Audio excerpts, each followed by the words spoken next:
Welcome to SpotOn Profile Basics. Each webinar covers one module within Zoracle's SpotOn profile.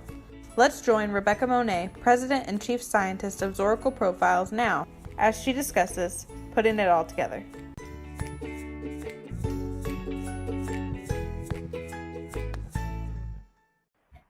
So the first section of the assessment is the values or motivation section. As I mentioned to you in our earlier session, this is heavily weighted. We absolutely want a prospective franchisee to share the values of our franchisor. So pay particular close attention to the value section of the assessment results. So in this case, of course, we're looking at an emulator. So we're looking for a business that is emulator-like or shares the values of an emulator. And if you recall, those are things like prestige and success and sex appeal and winning, or at least competing and having challenge and those kinds of things. So every business is going to evolve, as is a prospective franchisee going to evolve. Now the thing about values, although they do evolve over time, they evolve slowly.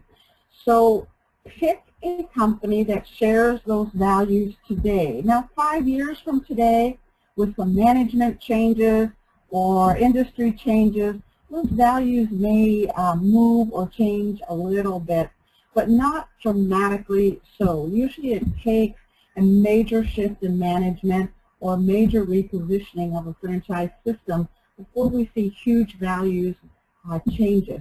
So choose a franchise system that matches the values of your prospective franchisee. This is probably the most important piece of the overall assessment if you're looking for compatibility. And compatibility equals performance in most cases. So look for this piece, look at it, that there's a good fit. In this case, we have a prospective franchisee that's a strong achiever. We're going to look for an achiever business. Their secondary here is the emulator side. So we're looking for a business that an individual can dominate the marketplace, that has legacy income, all the things that an achiever would be looking for. Something where they can feel in control and have some power, have some hands-off approach by the franchisor. The emulator side needs to be just a little bit sexy, a little bit progressive, a little unique, a little different, to add a little kick to what that business model is. So looking, again, for a franchise system that matches that as closely as possible. The second piece of that is the stages of growth. And in this case, we're looking at a prospective franchisee that would fit really well in a stage 1, a stage 2, or stage 3 business. So stage 1 and stage 2 business, early stage franchise systems that are still evolving, still dynamic, acting more like a partnership with the franchisee and the franchisor, but quickly evolving and also has some good systems and processes in place. So this prospective franchisee is someone that will do well in any one of these stages. So all I wanted to point out regarding the stages of growth is these stages can evolve rapidly, especially for companies that you're working with that are emerging, those smaller companies that are looking for the next 18 to 24 months having rapid growth. So they can go very easily from a stage 2 partnership business where they're working hand in glove with a prospective franchisee, or in this case franchisees, but moving very quickly to put in systems and processes and more accountabilities as our stage 3 company is. So be cautious with the stage of growth, that you select the stage of growth that is on the long side. In other words, if someone is a stage 1, a stage 2, and stage 3, find a franchise system that's stage 2, stage 3. Don't choose a franchise system that's a stage 1, because the franchisee is going to evolve and move into a solid stage 3, but still wants a little bit of that partnership. The franchisor is going to evolve to a stage 4. At that point, your prospective franchisee is going to be bored out of their board, so we don't want it to be too far ahead of where the franchisee or the prospective franchisee is. So this is an example of too much of a stretch compared to the original example of stage 1, 2, and 3, where the prospective franchisee still wants to be with something that's somewhat dynamic, where he has some say about policy, he can be innovative, he can stretch the boundaries just a little bit, but there's enough systems and processes in place that gives that system value to him where he doesn't have to reinvent the wheel. In this case, a franchisor that's a stage 5 or stage 3 might be too much of a stretch for someone who has a stage 1, 2, and 3. So although it matches under the 3, a stage 5 is too far down the line for the prospective franchisee that might pattern in this way. I hope I communicated that effectively, but just know, pay attention to your franchisor. If he is an emerging franchise company that's growing rapidly, investment company maybe came in, picked it up, brought in their management team, there's a lot of changes going on, they're expecting, a lot of growth over the next several months. Be extra cautious when putting a prospective franchisee in there, that this franchisee is capable of adapting quickly to the stage of growth. We want a prospective franchisee to be comfortable and compatible, and we want them to be with that franchisor for a long time out into the future, obviously. The next piece is culture. This is sort of the pulse of an organization, of how they do business, how they look at their marketplace, and how they look at themselves. Is it a culture that is collaborative? Is it spending time with the franchisee, coming up with best practices, strategies that we can go to marketplace with? Is it a franchisor who is very creative, coming out with products and services on a regular basis, or hitting unusual verticals or marketplaces where they're just sort of on the edge and constantly creating? Or are they a complete franchisor where it's all about positioning, delivering that product or service for a few pennies less, maybe doing it faster with greater efficiency, but definitely out there willing to compete in the marketplace? Naturally, these are going to take different types of franchisees. In this case, we're looking at a prospective franchisee that works well in a franchise system that is a control franchisor. So this is a franchisor that, the franchisor we're looking for is one that appreciates stability, appreciates unity, sees the organization as a single organism, with the franchisees being the deliverable, or being the individual that executes to the end user, but a tightly controlled systems and accountabilities, and a feeling of a single organism is what this franchisee, prospective franchisee, is looking for. We don't want to put them in a culture that is a create culture or compete culture. Now, I do want to point out, however, culture too evolves, and it evolves clockwise. Starting at this point, what we're looking at is to collaborate. Early on, franchise systems are oftentimes in a collaborate mode. They're working in tandem with their franchisees who have their finger on the pulse of the local marketplace, and they're collaborating on how can we gain market share, how can we do things a little bit better. And it will evolve at some point, not always, to a create, then a compete, then a control as it goes. Now, some cultures, you look at the Googles, you look at the Yahoos, you look at the eBays, you look at the Walmarts, these are cultures that are so deeply entrenched, or Southwest Airlines, some of those kinds of things, or Zappos. These cultures are being abided by for decades. So don't assume it's going to evolve, but if it does evolve, it will evolve in a clockwise motion. Typically, when it evolves, it's when there's been a big management change or repositioning of that company, and you've seen franchise systems do just that, right? Where they carve out a different niche, or they go to a different marketplace, they bring in a new leadership team, and the culture begins to shift. So again, knowing your franchise systems will allow you to be aware where they may be evolving. This one, in all honesty, concerns me the least because most cultures last for long periods of time. The only time that I see huge changes is when there's a great management shift. And we're not just talking a new CEO. We're talking a whole team coming in and making some adjustments or completely repositioning the company. So the next piece was the work style. In this case, we're looking at someone who is a director. He is focused on projects, he's focused on tasks, he's strategic, but he's also possibility thinking. So he's a big picture guy, at the same time able to deal with the tasks at hand. So as it comes to work style, although this has a small marker as it relates to compatibility, if we recall in our earlier sessions, this has the smallest marker as it relates to compatibility, with values and stage of growth being much stronger and culture being much stronger. The work style is really about how you, as a broker, work with the prospective franchisee and move him through the consultative, let's make a decision kind of process. So in this case, we're looking at a connector.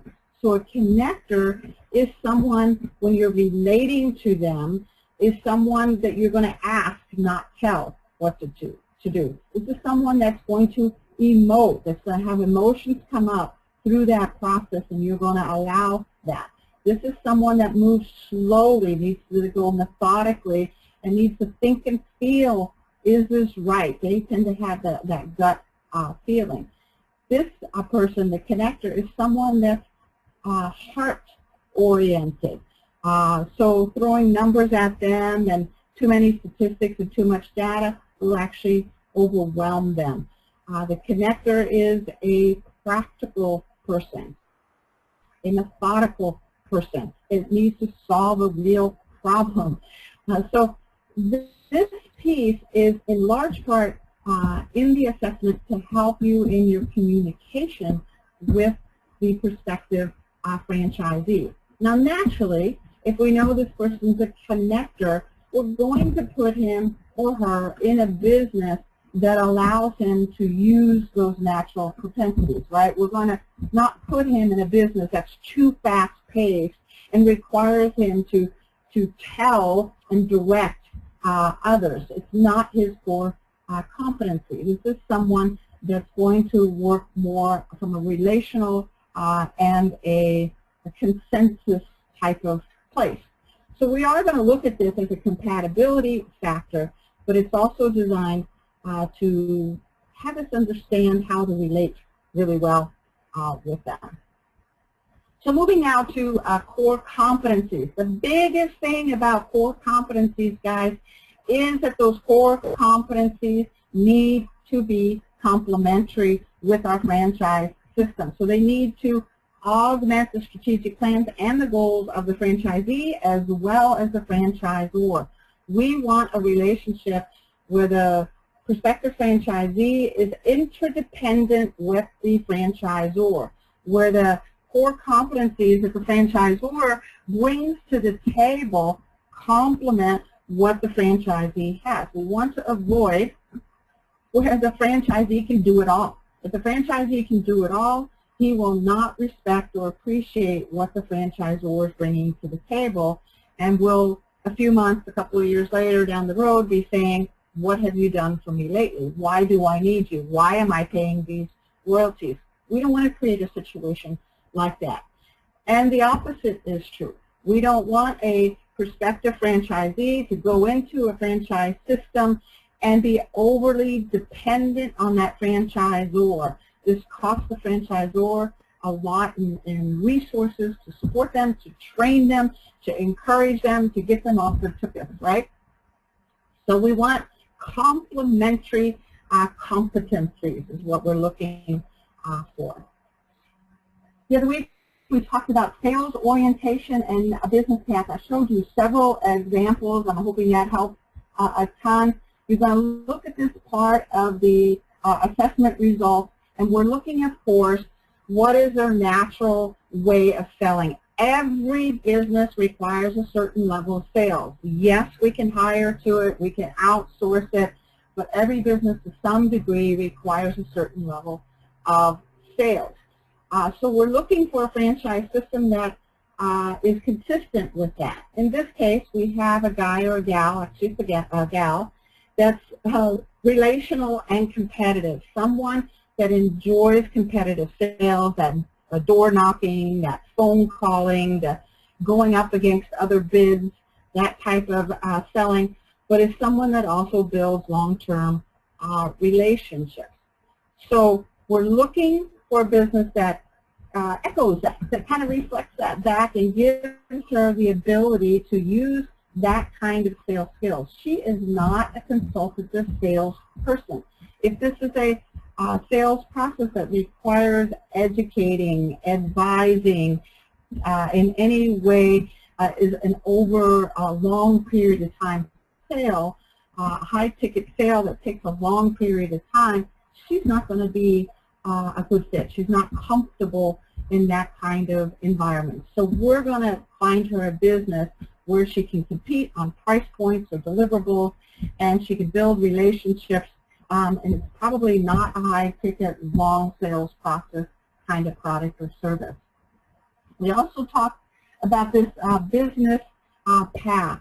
In this case, we're looking at someone who, on a continuum, is a true crazy entrepreneur. This is someone, unless she just finds the right business, could just as likely start something on her own. Now, that doesn't mean she doesn't make a good franchisee, because she could make the perfect franchisee. It just needs to be in a system that allows her to think outside the box and wing it occasionally and take risks when she feels it's necessary or it's just fun.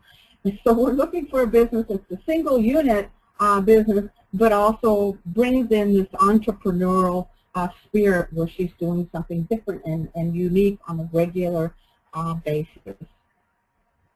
Now, I wanted to address a couple of other areas that we did not dig into, and then at some point I want to open this up to conversation if Mandy's open to just opening the mics here in a short bit. This needs and wants section, I know, is easy to ignore. In fact, I spoke to a couple of our FBA brokers this week, and they said, you know what, I can look, just kind of scan over this, but I hadn't really paid attention to it. This was put here deliberately to, again, help you position this prospective franchisee. These are the things, based on how they profile, that this prospective franchisee will want or need in the business that they are finding. So in this case, we have an individual who wants to be in a business that's business to business. This is not going to be someone that's going to do well where it's business to end user, where the consumer walks in and buys whatever, the Twinkie.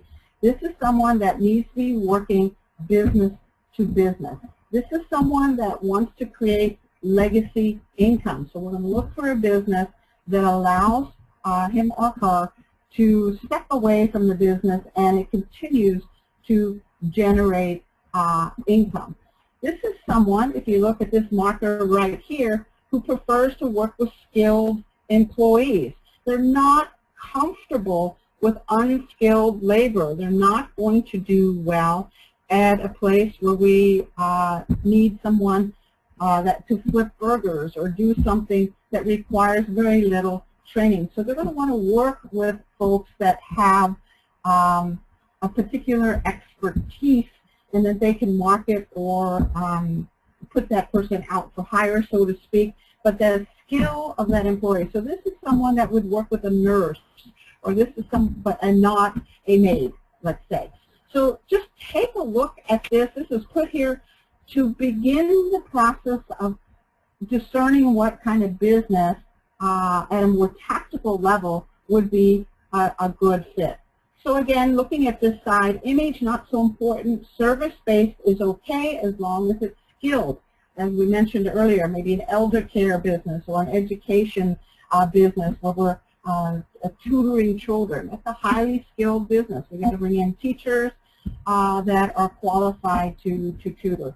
So spend a little bit of time on this particular page. You're going to find it a little bit enlightening. Now, is it 100%? Will your franchisee or prospective franchisee say, yes, that's me all the way? No, but it's going to be 90%.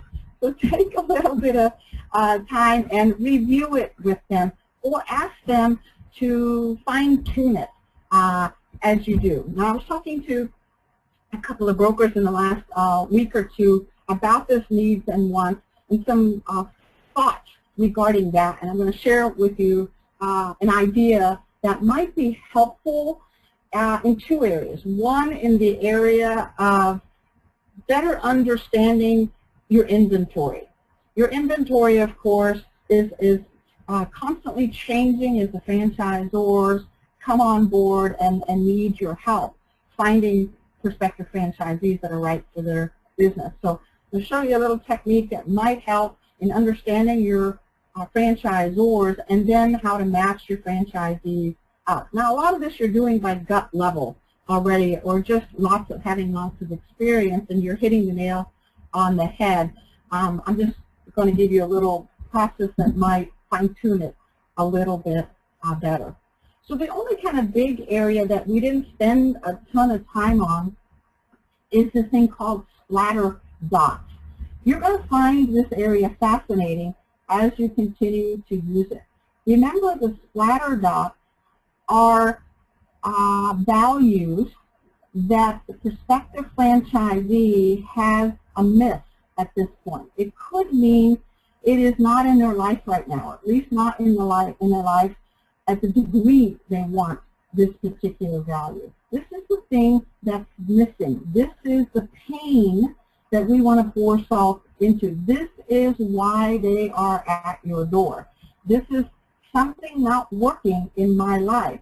So if we see no splatter dots, none whatsoever, it's all clear, this is someone who's living their life congruent and consistent with who they are. Their life is a reflection of who they are. If this is what's happening, typically that means they're quite content. They are getting what they want. Remember, our highest values, we will do whatever it takes to have. So if we have none that are splatter dots, then we are getting what we want. We are who we were designed to be. In this case, we have two splatter dots on our prospective franchisees, security and satisfaction. Notice how big those dots are. And remember, the dots are in order. The larger the dot, the heavier that particular value is, the more important that value is. So security and satisfaction are number 2 and number 3 in terms of priority. This is someone that doesn't have security in their life. Maybe they've been outplaced. Maybe they've gone through divorce. Maybe they just sat down and looked at their finances and realized they can't retire. I don't know what's going on, but I do know this is someone who says, ouch, I don't feel very safe right now, and I need to do something about it. Probably why they're talking to you about what can I do to have security in the future. I'm willing to take some risks today to have security down the road, and who wouldn't, right? Same way with satisfaction. This is someone that isn't content, isn't satisfied.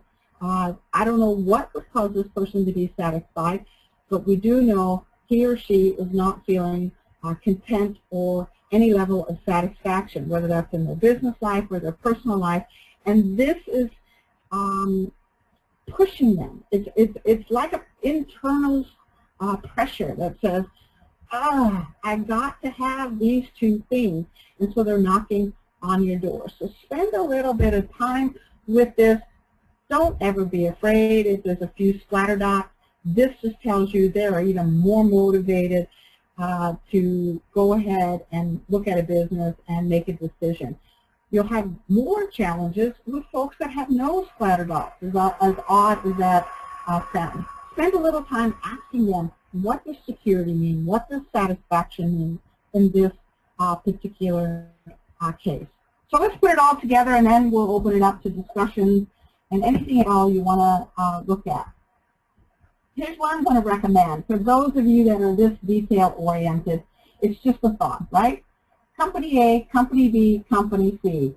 Take the 8 primary areas, the values, stage of growth, culture, etc., and go from Company A to Company B to Company C. And to the best of your knowledge, having done some research, having spent some time at their discoveries or with their development goals or on the websites for these companies, begin to put down in a spreadsheet what these companies are. So when you get a prospective franchisee, you can begin to say, okay, my guy is an achiever, compete director, and he's a consultative sales. And so we can say, okay, Company B is going to be one of the companies that I'm going to share with him. Now, I might also share, another 2 or 3 or 4 companies that are close to that. But it begins to narrow it down, remembering that things are weighted, values being the most important thing. So I want to start there. Plug them into the right value structure. Plug them in to the right stages of growth. Then the culture. The work style, you know what? We can work around that. That's a little bit flexible. It'd be nice if it was perfect, but it's a little bit flexible. Core competencies, important, right? However, core competencies can be trained. So if I have a business that requires, let's say, admin skills and sales skills and finance skills, and my individual doesn't have strong admin skills, can he or she hire for that? Or can he or she learn that? Does the company have good training to make my prospective franchisees more competent in that particular area? The compliance area we addressed just a little bit in last week's session. Every franchise system requires a different degree of compliance, and naturally they all tell us they need high compliance, but in all honesty, there's some flexibility in there. Some franchise systems have, their boundaries are wider, right? So if we're looking at Company A, that we don't need someone that's a super high complier, there aren't a ton of accountabilities or numbers that have to be reported or right ways to do things, then someone who is a high complier will probably feel uncomfortable in that situation. They like the rules, they like the processes. So just an idea to put it all together. It will begin to streamline things for you a little bit and help you direct your prospective franchisee. Here's another way to look at it. Remember we talked about this needs and wants section of the results of the assessment. Take your prospect. Write down what he is. In this case, he's an emulator. He's a stage 2 franchisee. He loves to be in a compete culture. He's a director. His strongest skills are admin and marketing. He's an average complier. He's consultative sale. And he's a single or multi-unit potential operator. So then look at the 2 or 3 or 4 companies that you have decided that he should look at, that you're going to encourage him to do some more due diligence and some research to see if indeed it's a good fit. To help him make a decision, create a spreadsheet for him and include not just these particular things at the top, but include the things that are needs and wants of his. Start the spreadsheet by going to that needs and wants page and writing down a handful of them, and then have him or her critique. He says, oh, no, I'm okay with more than just a few employees. Take it off the list. Have him for her, create a list of these are must-haves that I need. So I need to be compatible. I need to have the core competencies. I need to have the right business path. All of that, the top line stuff is important. But all of these more tiny things, it's not tiny to them, it's tiny to us, but it's not tiny to them, are important to them. Now, if they really want to get wild and crazy here, put a weight to them. Have them put a weight to it. So, few employees, Mr. Prospect, how important is that? On a scale of 1 to 10, how important is that? If you found the right business, but it required you to manage 30 people instead of 5 people, would you still look at it? Well, yeah, I would. So on a scale of 1 to 10, how important is few employees? It's a 6. So give them some kind of a scale so when they score this, at the end, they can literally get a number that says, this one is 30% better than this one, and so they can dig in more deeply. Or if there are pieces that are missing and everything else is wonderful, for instance, if I find a business that meets all this criteria, it's the right value set, it's the right culture, it's the right stage of growth, it executes and allows me to leverage on my core competencies. Everything about it is perfect, including its a multi-unit potential. The problem is it's not business to business. I really wanted something that was business to business. This is business to end user. Am I flexible in that particular area? Is that one area that I can say, you know what, everything else is perfect. This is a 95%er. I'm going to go with it. To learn more about the SpotOn profile, take the assessment yourself by clicking on the link below. Or reach out to us directly for your 30-day free trial.